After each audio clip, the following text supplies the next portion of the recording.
Bon, on est le 2 juillet, le jardin de récup.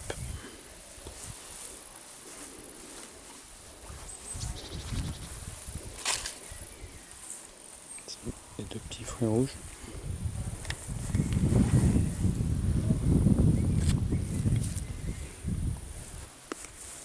Il y a beaucoup donné de fraises.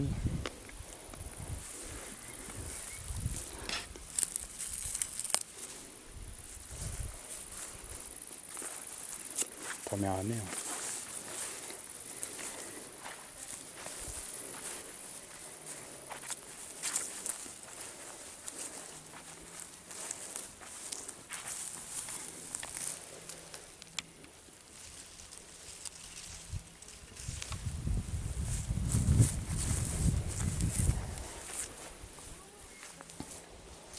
Patates sous gazon, ça c'est des pommes de terre bleues, pas très productives mais poussent bien.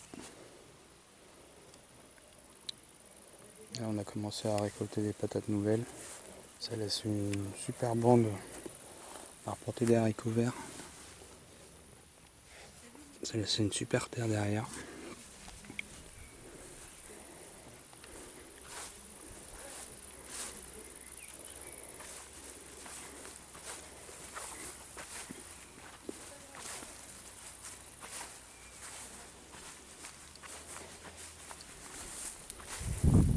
Là c'est où il y avait la piscine avant. On a repris les planches, on a fait la butte à côté. On a pris le sable qui était en dessous de la piscine. On a planté des asperges qui sortent de partout. Il y a eu deux, trois autres trucs. Il y avait des roquettes qui ont fini.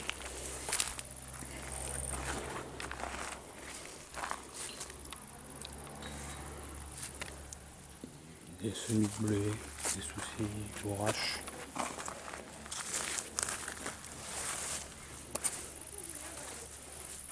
Ça n'a jamais été labouré. Le sol ici était très, très compacté. Au niveau des haricots verts, il y avait des salades mais qui n'ont pas super supporté la sécheresse. Ça n'a pas été arrosé pendant 1 mois et demi jusqu'à ce qu'il se remette à pleuvoir après la grosse canicule. Là il y a plein de facélies qui sont en fleurs, des bleuets partout. Ici on voit que les maïs n'ont pas beaucoup poussé. C'était très compact, c'est très sableux. Il y a une tomate perdue.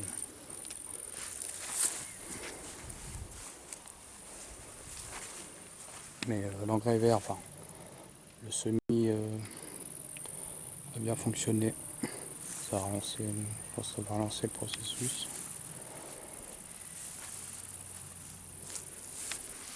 On commence à avoir plein de jeunes tomates. Et ici c'est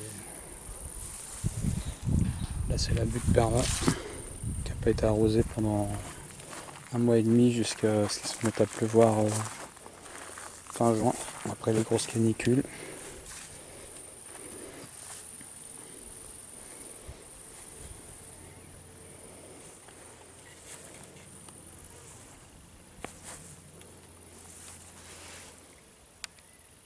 Des aromatiques qui ont super bien poussé, qui sont vraiment bien installés. Voilà. Partout où il y a eu des récoltes, on a ressemé des haricots verts. Les tomates. C'est toutes des tomates de chez Pascal Poutz, donc c'est à peu près ce qui a le mieux poussé. On voit que les tournesols sont là, mais ils sont pas très grands.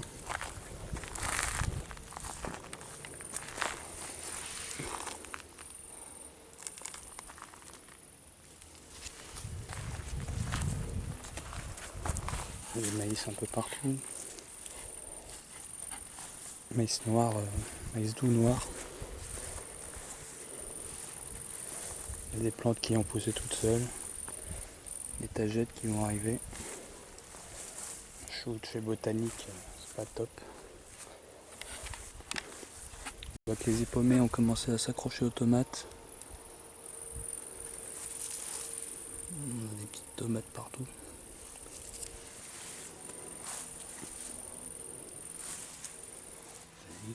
bien.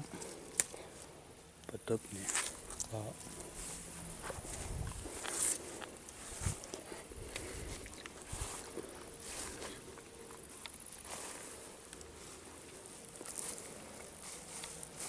Jardin qui n'a pas été arrosé, hein. Enfin, à part par la pluie,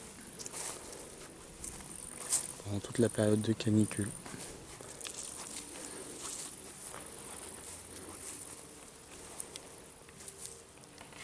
On va vous montrer ce qu'on n'avait pas montré avant derrière. Bon, le reste du jardin qu'on a fait très vite après avoir fait la première partie. C'est pas sur but, c'est un jardin qui était en friche. On a juste on a coupé les friches de ronces, on a mis de l'herbe de gazon et du foin par-dessus. On a planté à travers. Et ici c'est plus frais, plus abrité. Et ça pousse super bien.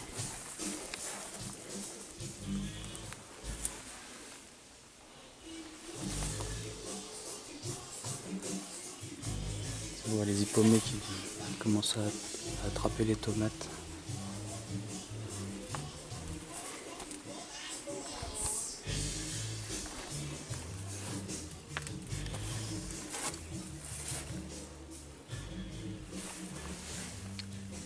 C'est des tomates de chez Pascal Poutz, donc très résistantes aux maladies et à la sécheresse.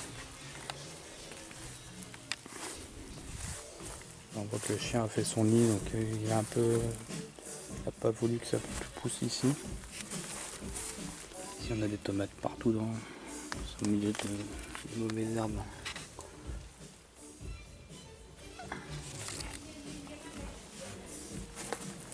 Il y a un pot.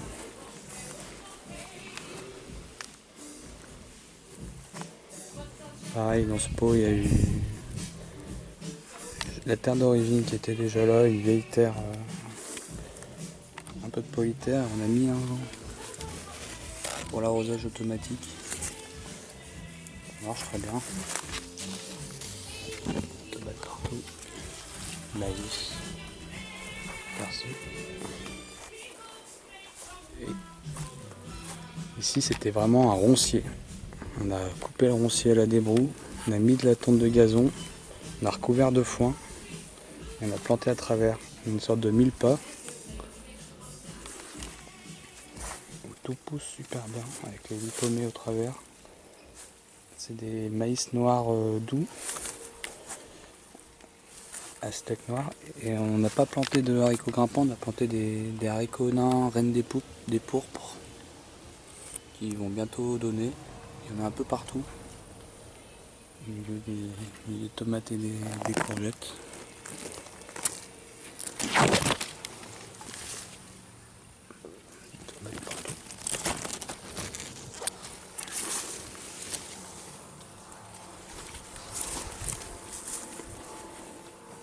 Et énorme récolte de courgettes, même si beaucoup manquent de pollinisation.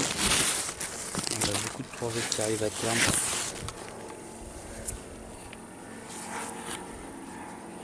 Aucun engrais, aucun arrosage. De partout.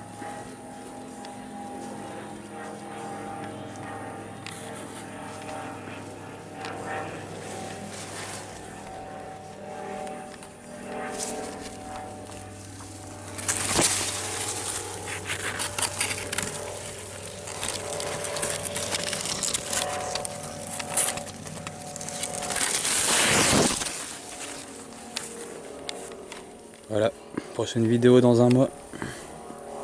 On espère qu'il y aura déjà des tomates, mais ça va arriver.